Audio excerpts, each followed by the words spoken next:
Bienvenue sur ITV, bienvenue à Question Directe qui reçoit aujourd'hui M. Eugène Ndiaye. Eugène Ndiaye est chef d'entreprise, une entreprise installée au sud du pays, ce qui est très rare de voir ici au Sénégal. M. Eugène Ndiaye, merci d'avoir accepté notre invitation. Ça va faire bientôt 1 an que notre pays vit la Covid. Comment, en tant que chef d'entreprise, vous arrivez à vous en sortir? Alassane, tout d'abord, merci de m'accueillir dans votre belle émission. On s'en sort d'abord en faisant face à une situation exceptionnelle. Une situation d'une ampleur inouïe. C'est quelque chose que nous n'avons jamais connu dans le monde. Et j'en profite d'ailleurs pour présenter nos condoléances à toutes ces familles éplorées, à des amis que nous avons perdus. Je pense à quelqu'un en particulier, Ibrahim Diouf, qui est parti hier. Et nous savons que nous allons encore en passer par des moments difficiles. Nous résistons. Nous sommes dans la phase de la résistance. Et nous allons certainement rentrer dans la phase de la résilience et plus tard dans la phase de la relance. Mais nous résistons. Comment résister dans un contexte où les chiffres qui sont sortis sont assez effarants? Plus de 7000 entreprises ont fermé, des PME et des PMI, et des milliers de pères de famille dans la rue.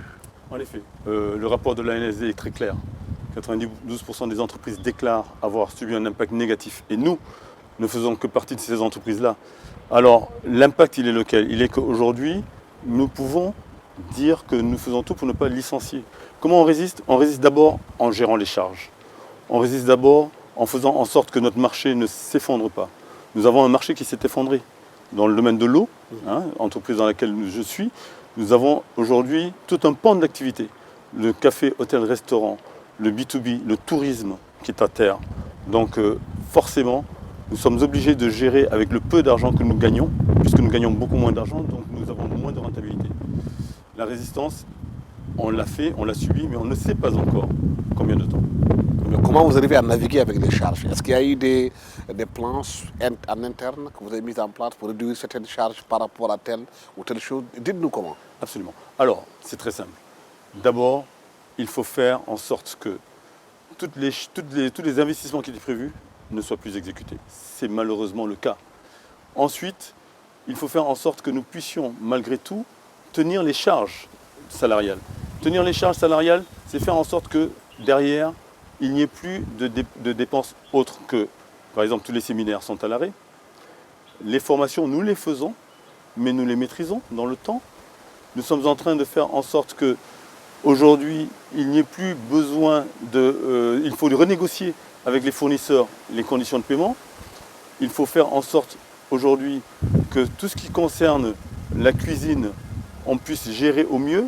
Ce sont les petites charges. Il n'y a pas de petites économies qui nous permettent de tenir dans la durée. En fait, il y a des charges qui sont incompressibles.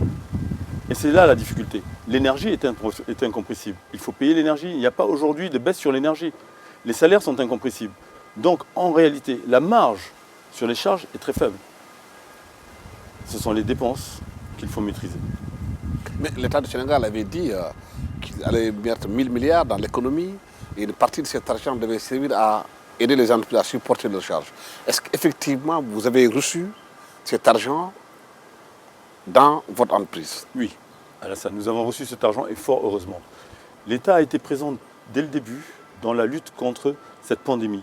Nous avons vu les mesures barrières qui ont été automatiquement édictées. Nous avons été très loin, jusqu'à la suspension des rapports internationaux, des relations internationales en termes de transport, dans la circulation interne. Mais nous aussi, entreprises, avons investi. Nous avons eu des charges lourdes, on parlait de charges.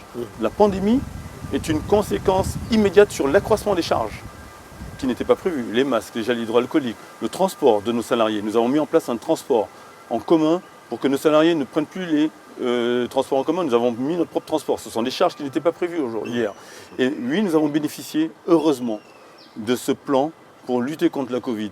Et ceci nous a permis de faire quoi? De ne pas licencier, de ne pas toucher au salaire. Et même mieux, nous avons continué à recruter exceptionnellement, mais nous avons pris cette décision-là parce que nous croyons en l'avenir. Nous devons croire en l'avenir. Ceci étant, le fait que l'État nous ait aidés nous a permis de continuer à croire en l'avenir.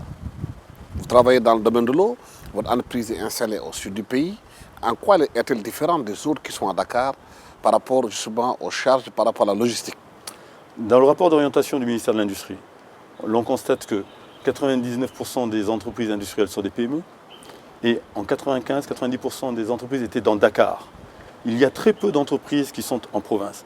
La conséquence de l'emplacement en province, c'est la distance par rapport aux fournisseurs, des coûts de transport supérieurs par rapport à tous nos concurrents qui sont dans la zone Dakar, puisque je viens de le dire. Ce sont des coûts de transport aussi supérieurs en ce qui concerne la distance entre notre unité de production et le consommateur. Ceci vient dire quoi? Que la rentabilité est très faible. Ceci vient dire quoi? Que la défense de cette entreprise-là, les moyens de se défendre contre une pandémie comme celle-là, sont encore plus complexes. Et pourtant, il faut arriver, malgré cela, à être dans la province. Mais en même temps, c'est ce qui fait notre qualité. Parce que si nous sommes allés aussi loin, c'est parce que nous avons un produit de qualité qui est notre eau qui nous est reconnue.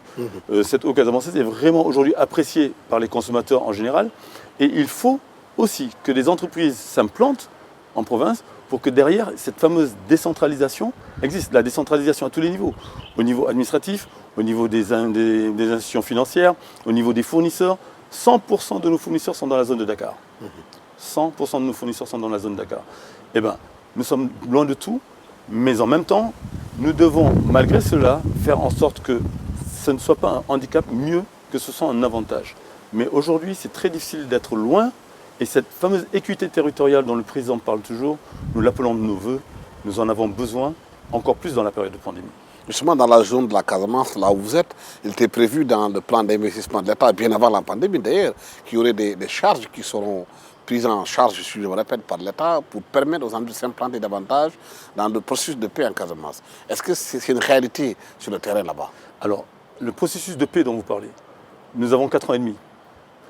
Le fait qu'en 4 ans et demi, nous soyons devenus la deuxième marque nationale, puisque la Casamançaise, la Sodeca, la Société d'embouteillage casamançaise, est la deuxième entreprise dans le domaine de l'eau minérale embouteillée sur le marché. Mais nous sommes aussi la seule entreprise casamançaise de taille nationale. Mais nous sommes surtout la preuve que la Casamance est en paix. Parce que le fait de pouvoir se développer pendant 4 ans et demi, on ne peut pas le faire dans un environnement instable. Eh bien, cet environnement-là, ce fait d'être aujourd'hui aussi loin, nous a permis, avec l'État, de pouvoir continuer à développer. Et ce travail que l'État est en train de faire pour l'équité territoriale, il faut qu'il soit accentué. Parce que nous sommes un exemple, mais il faut qu'il y en ait d'autres. Et d'ailleurs, plein d'entreprises aujourd'hui, avec le développement de la Casamance, se sont rendues compte que la Casamance était aujourd'hui un endroit pourvoyeur de potentiel de croissance. La Casamance ne pèse que 9,5% du PIB du Sénégal, là où Dakar pèse 48%. Donc ça veut dire qu'il y a un potentiel encore, vu la richesse naturelle de cette zone. Eh bien, nous sommes la preuve que c'est possible. Et nous avons même un concurrent aujourd'hui qui s'intéresse à la Casamance. Et si la Casamance, si la Sodeca peut être un facteur d'attractivité de la zone Casamance, et évidemment que toutes les autres régions du Sénégal bénéficient du fait que, oui, une industrie peut se développer dans le reste du Sénégal, je pense à Dolima, il en faut. Et nous allons tout faire pour rester là. Par contre, c'est difficile. Et c'est important que l'État continue à accentuer l'investissement dans ce que l'on appelle l'équité territoriale.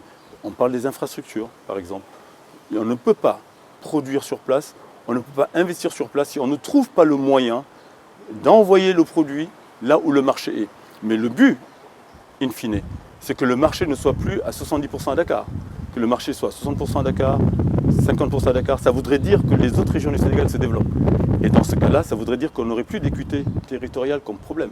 Si une entreprise s'installe dans le sud et qu'elle se développe dans le sud, nous sommes en Casamance, mais nous avons le marché casamançais qui est faible en pouvoir d'achat, mais nous avons aussi la Gambie et la Guinée-Bissau. Quand le marché UMOA-CEDEAO sera un marché encore plus conquérant, où la courroie de transmission, la liberté de circuler des biens et des personnes sera plus facile, ben nous pourrons être en Casamance sans dépendre totalement du marché du nord du Sénégal.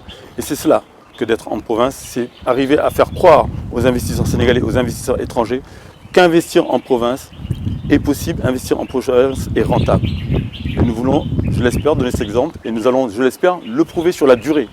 Ce n'est pas tout d'exister, encore faut-il durer. Mais il existe des problèmes de logistique que vous avez. Ce qui veut dire qu'aujourd'hui, si vous faites votre produit, vous pouvez l'amener qu'à Dakar, il ne peut pas aller au-delà de Dakar. À Saint-Louis, ça devient plus cher.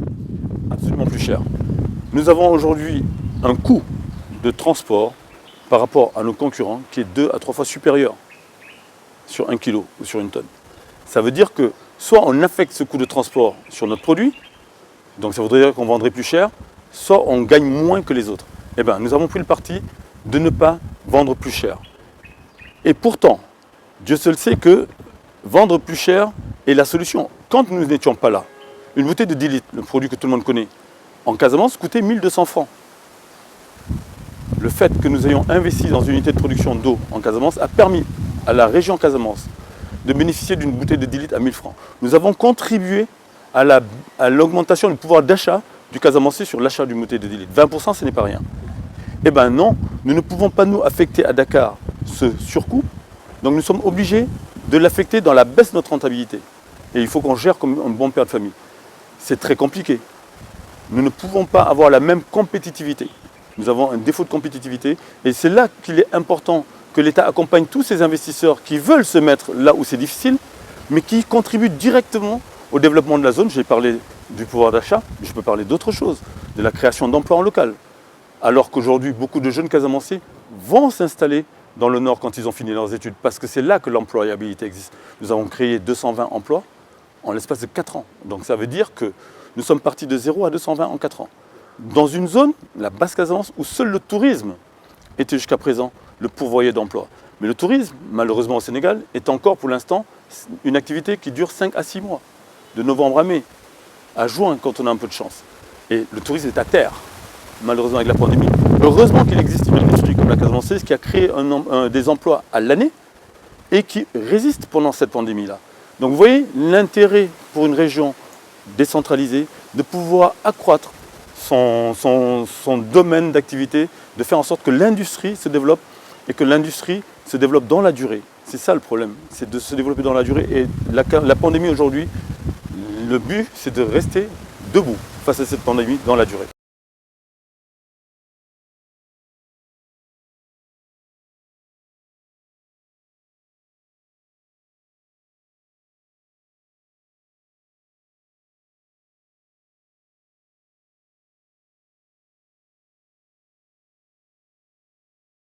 Les taxes existent surtout dans le domaine du tourisme.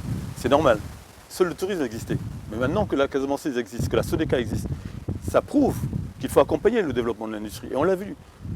Il y a nécessité de faire en sorte que quand une zone se développe, une région se développe, qu'elle soit forte dans plusieurs secteurs d'activité. Pas uniquement dans un seul secteur d'activité. Et il y a une carte qui a été faite par l'ANAT qui montre à quel point le sous-sol du Sénégal est riche et à quel point on peut développer beaucoup d'activités dans l'agro-industrie, dans l'agroforesterie, dans le tourisme. Il y a aujourd'hui un potentiel de croissance en Casamance énorme. Et nous ne pouvons pas rester uniquement sur un secteur qu'est le tourisme, même si ce secteur est fort et vaillant, il paye 6 à 7% du PIB au Sénégal. Mais l'industrie que nous avons mise en place aujourd'hui permet de comprendre que c'est possible malgré les difficultés. Alors à l'État de nous accompagner, parce que nous l'avons fait sans rien demander, l'État nous a aidés. Je parlais d'Ibrahim Diouf qui nous a quittés, le bureau de mise à niveau nous a accompagnés. Et grâce à l'accompagnement du bureau de mise à niveau, nous avons pu investir dans des outils de production. Et c'est ce qui va nous permettre demain, à partir de cette zone-là, et avec ce soutien, d'être performants. Ceci étant, cette croissance de l'entreprise ne peut pas se faire sans une accélération du désenclavement de la zone. Parce que le problème logistique, Alassane, dont vous parlez, il est toujours là. Ce manque de compétitivité par rapport à la concurrence, il est toujours là. Or, plus on se développe, et plus ce défaut de compétitivité va se développer. Ça ne pourra pas encourager l'entreprise à investir, surtout dans une période de crise mondiale.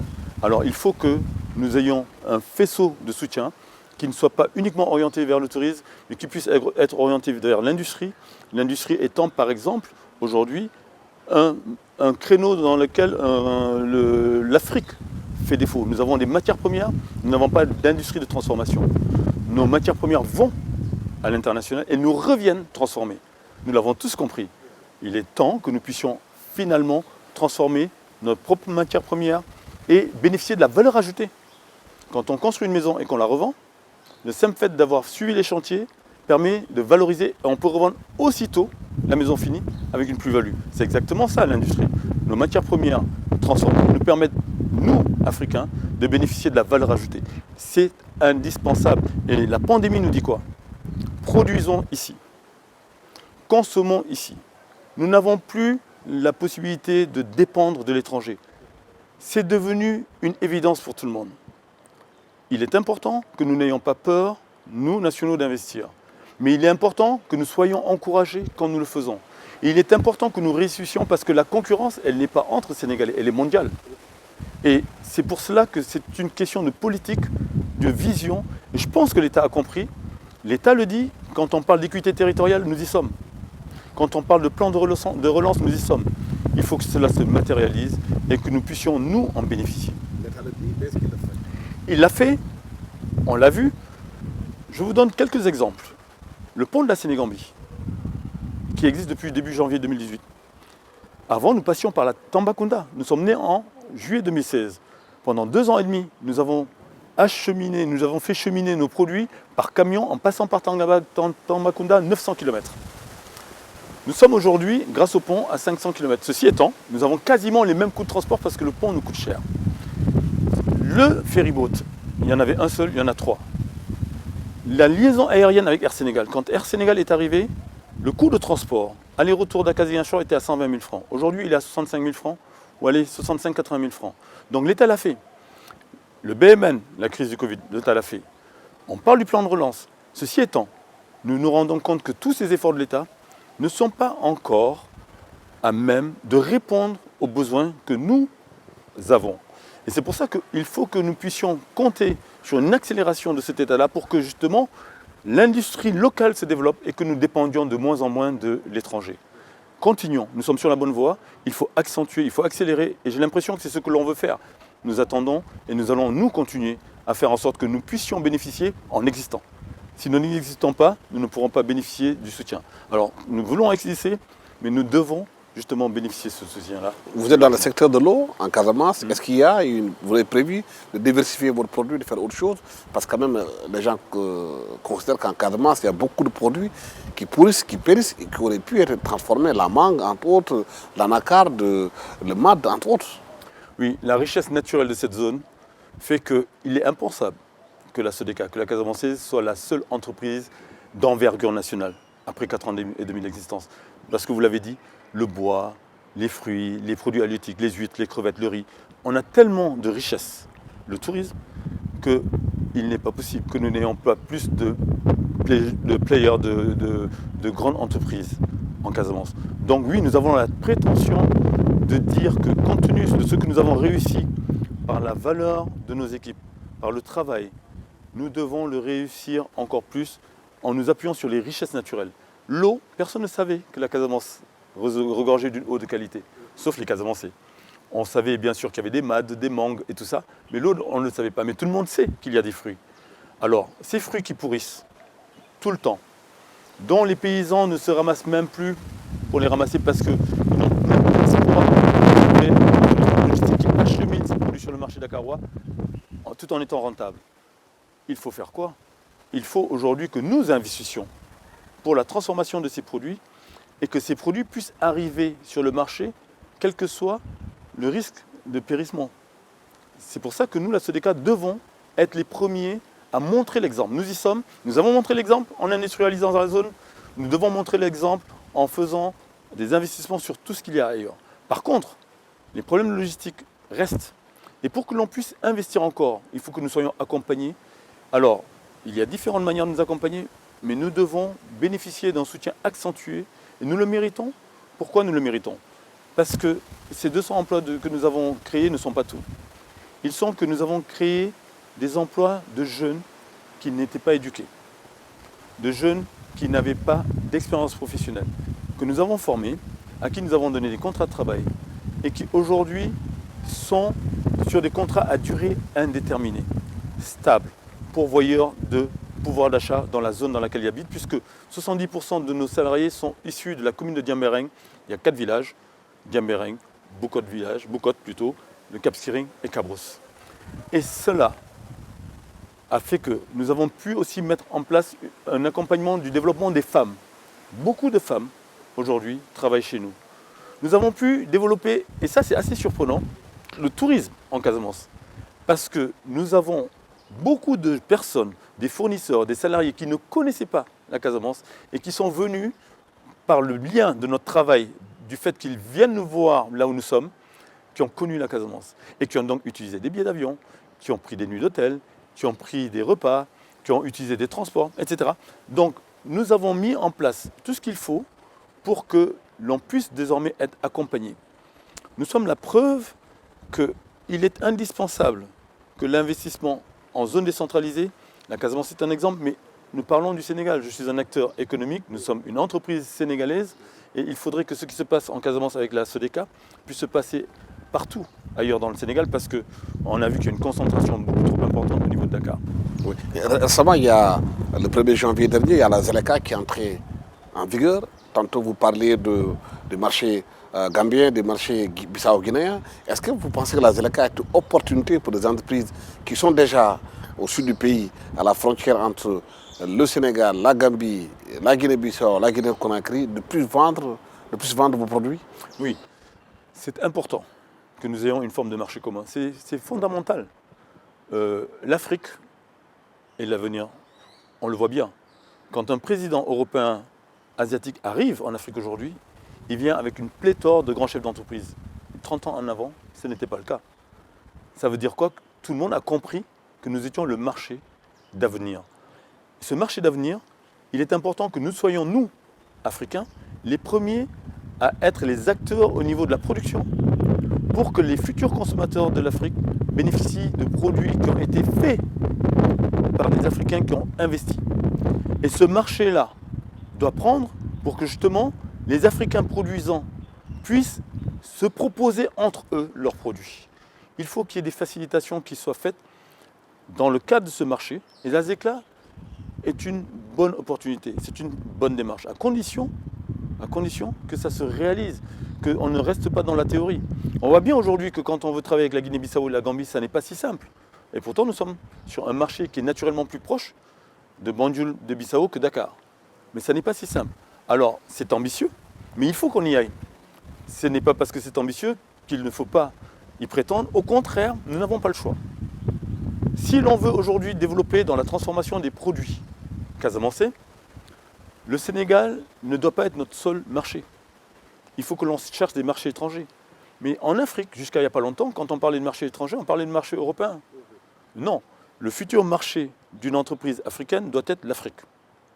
Donc, le transfert de la marchandise et des personnes d'un pays à un autre pays, surtout quand ils sont frontaliers, ne doit plus être un problème. Et nous devons trouver un avantage de compétitivité entre un produit qui est fait en Afrique et un produit qui vient de l'étranger.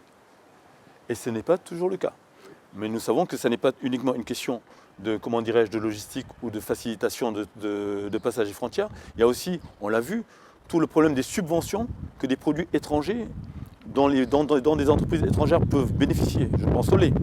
On avait commencé par la Covid, elle est encore là, la pandémie se poursuit. Comment, vous, en tant qu'entreprise, vous voyez l'avenir? Déjà, je parlais tout à l'heure de résistance, de résilience et de relance. Il y a une capacité d'adaptation importante à avoir. Nul ne peut avoir la prétention, Alassane, de dire ce que sera demain. Nous voyons que le vaccin, que tout le monde espère, je ne connais pas, en tout cas, je ne connais pas un pays africain où le vaccin ait déjà été mis en place. Par contre, on voit la course acharnée à la vaccination dans les pays du Nord. Nous avons le sentiment que seul le vaccin pourra enrayer définitivement cette pandémie qui a ceci de spécial, c'est qu'elle est mondiale et qu'elle est simultanée. Avant, quand il y avait une pandémie, elle était dans une zone, puis après, elle pouvait migrer. Non, là, partout en même temps dans le monde. Prétendre savoir ce que sera demain est assez impossible de mon point de vue.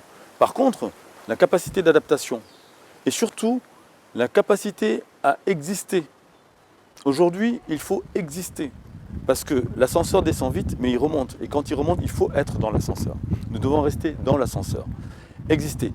Et le potentiel du marché est tellement important que justement, ce potentiel de marché nous laisse à penser que la vie continuant, nous devons continuer à investir, malgré tout. Mais les investissements sont au ralenti. C'est pour cela que dans cette situation exceptionnelle, il va être difficile en tant qu'acteur privé de ne pas être soutenu par le public. Et on l'a vu, on parle de 100 milliards pour la France, d'euros j'entends. Donc qu'est-ce que nous pouvons, nous, avoir comme acteurs privés, comme population, pour soutenir un marché qui est assez informel. Mais là, au Sénégal, il y a ce qu'on appelle la deuxième vague qui arrive. L'État a pris des mesures par rapport au couvre-feu, l'état d'urgence. À la première vague, il y avait eu un accompagnement de l'État. Mais avec cette deuxième vague, il n'y a pas encore des annonces par rapport à cela. Et c'était ici que l'État n'a plus les moyens d'accompagner les entreprises. Est-ce que ce n'est pas une grosse inquiétude, ça? Alors, que l'État n'ait pas les moyens, c'est une probabilité. Nous sommes un État pauvre. Et c'est là où on se rend compte que la solidarité mondiale dont on parle, finalement, elle fait défaut. Elle existe, mais elle n'est pas au niveau de ce que nous pouvons espérer. Ceci étant, nous devons peut-être arrêter d'espérer que les autres nous soutiennent. Et c'est pour ça qu'il est important de soutenir des entreprises comme les nôtres qui existent et qui permettent de ne dépendre de personne. Quand on se bat pour maintenir 200 emplois, on ne dépend pas des financements d'un pays étranger ou d'une multinationale ou de la coopération bilatérale. Donc l'important, c'est d'accompagner ceux qui existent. Alors, est-ce que l'État a les moyens? Nous l'espérons. Ce qui est sûr, c'est que nous sommes sur un profil de pays où on est dans l'informel. Donc quand, dans des pays du Nord, on met à l'arrêt de travail des salariés, ils ont encore la possibilité de bénéficier, quand ils sont au chômage, justement d'allocation, quand ils sont en travail à distance, de soutien. Mais quand un marchand du coin, un artisan, ne peut plus travailler, un chauffeur de taxi ici qui est informel, qui n'a pas de licence, ne peut plus travailler à 21h, ou le coiffeur, parce qu'on parle toujours du restaurant, de l'hôtel à 21h. Mais je vous rappelle, mais on le sait en fait, en vivant ici, qu'à 21h, les chauffeurs de taxi s'arrêtent, les cars rapides, les coiffeurs, les tailleurs, tous ceux qui travaillent jusqu'à 23h minuit. Et donc ils gagnent beaucoup moins d'argent. Et quand ils gagnent moins d'argent, ils ont moins de pouvoir d'achat. Et quand ils ont moins de pouvoir d'achat, ils achètent moins de lait, d'huile, de riz ou de l'eau. Et c'est là le problème. Donc nous devons certes nous battre, mais il faudra que l'État oriente son soutien à ceux qui permettent derrière de générer des revenus. Mais tout ça doit se faire en toute maîtrise. Comment est-ce que l'on s'assure qu'une entreprise qui bénéficie de cet accompagnement-là réinvestit ce pourquoi elle a bénéficié de cet accompagnement-là? Et comment est-ce que l'on s'assure que tous les fonds qui sont mobilisés soient alloués à cette crise très forte? Et si l'on y arrive ensemble, acteurs publics, acteurs privés, ça ne peut pas se faire l'un sans l'autre. C'est ensemble. Et si on y arrive ensemble, je pense que l'avenir nous appartiendra. Eugène Ndiaye, merci d'avoir été avec nous sur ce plateau de ITV à Questions Directes. Je rappelle que vous êtes chef d'entreprise au sud du pays, l'une des rares entreprises de dimension nationale à être installée au sud du pays, que nous parlions avec vous des difficultés que vous rencontrez en ce moment avec la pandémie qui est encore là. Merci à toute l'équipe technique qui m'a accompagné pour la réalisation de cette émission. Merci, au revoir.